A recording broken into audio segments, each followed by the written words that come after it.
Hello, good morning guys. Kasabong Rosal Isbanyal. Nandito naman ko sa umaga ito ngayon sa isa pa parte ng lagay ng manok ko. Magbigay naman ko konting tips sa pulpuriba para sa inyong mga baguhan pa lang tungkol sa kalaman ko sa pag-alagang manok. Dito sa pag-alagang manok natin, may tinatawag pala tayo dito na medium size at saka standard size na pwedeng ilalaban natin sa labanan sa timbangan sa derby. Ito siya, ipakilala ko muna ito sa inyo. Itong linyadan ito siya ang pinagparis ko ang kulay dome, linyadan dome, bulik, kulay bulik at saka sweater. Ito na siya, tinawag ko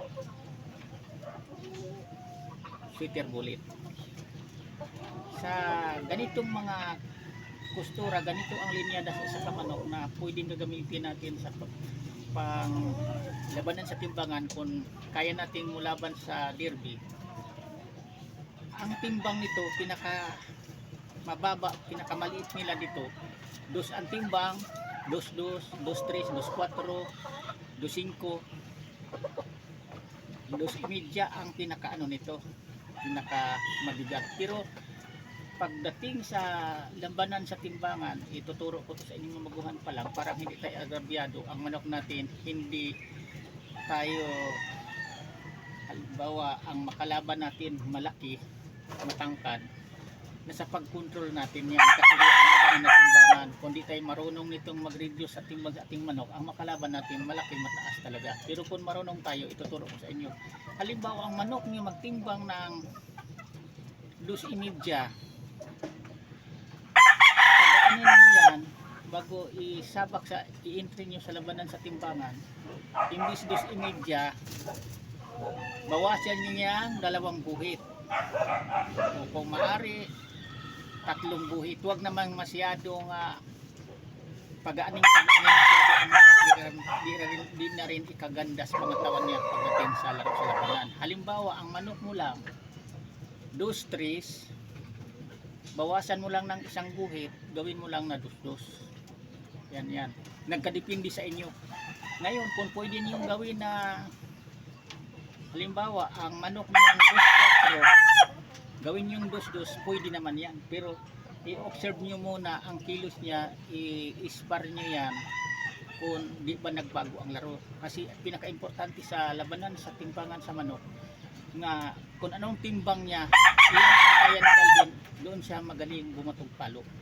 Yan ang pagmasdan natin dyan pagdating sa timbangan sa laro sa manok. Di pwede nga, biglain mo ang manok mo nga 2-4, gawin 2-2, di naman maganda pumili, kaya itimpla-timpla yan, gawin mong 2-3, kung asaan siya, tiyang asaan pwede siya na komportable siyang kumilos makipaglabanan sa kapwa manok niya. Ganun lang yan. Ngayon naman, ipakita ko naman sa inyo ang tinawag kong medium size, kasi dito sa pag-alagang manok may medium size tayo, may derby size.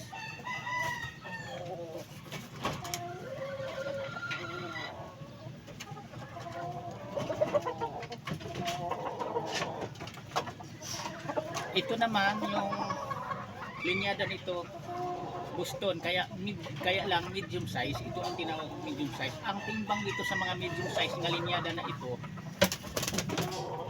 ito ang timbang nila 1-7, 1-8, 1-9, pinakamataas 2. Yan ang timbang sa mga medium size ialagaan kong mga manok. Kasi dito sa pag-breed natin sa pag-alagang manok, kailangan may medium size talaga tayo, kasi itong mga medium size, ito ang mabilis na mapalaban tayo kung 2 hits labanan sa urutan pag medium size ang ating manok. Pero huwag namang maliit na maliit, kasi ang pinakamaganda talaga sa medium size 1-8, 1-9, ang pinakamataas talaga sa medium size. Dito sa sarili ko lang to opinion, sarili ko lang observation dito sa pala itong medium size. Ang mga medium size ko, pinakamabigat sa kanilang timbang 2 lang talaga ang 2. Kasi kung nalampas na sa 2, doon na yan papasok sa mga derby size, mga labanan sa timbangan. Pero dito naman sa medium size din, ang 2 hits din sa ngayon, timbangan na rin. So, ang makalaban mo rin kasi kapwa medium size, kasing bigat din niya. Pinaka-importante dito, kahit medium size ang manok natin, halimbawa medium size ang manok mo, halimbawa 2 ang timbang, gawin mo rin yan na 1, 9-1-8. Yan ang paglaban dyan sa timbangan. Kasi karamihan ngayon dito sa amin, lalo-lalo na dito sa Bungan Kakit, San Juan, ang labanan, 2 hits kailang titimbang. Gilagay na dito sa buntot ang timbang sa manok. Di ka na maisan, di ka na magkamali. Kasi nandito ang timbang na dikit sa buntot, karamihan na yan. Yan din ang tapatan mo sa timbang sa manok mo kung magpulutan. Parang hindi tayo argabyado, hindi tayo pinapulupit sa laban. Pero kinailangan, pag ganyan na timbangan ang labanan, kahit medium size, kailangan marunong tayong magkondisyon ito. Huwag nating pagbigatin na ang ating manok, kahit medium size, pang derby size naman ang timbang. Yan lang, ang lalo dito muna pagkasabong, sana mayroon tayong makulit at matutunan na kahit konti man lang pagdagdag sa kalaman nyo sa pag-alaga ng manok tungkol sa medium size at sa derby size. Bukas ulit naman kasabong kasi mga maingay na ang mga aso ko dito ng bantay. Pasensya niyo muna dahil hindi talaga mapigil pag nakakita ko ng tao ang mga alaga kong aso dito. Hanggang dito muna ako, bukas ulit. Maraming salamat sa pagsubaybay niyo sa aking channel, sa aking YouTube, Kalihok Salog TV. Thank you. Bye bye.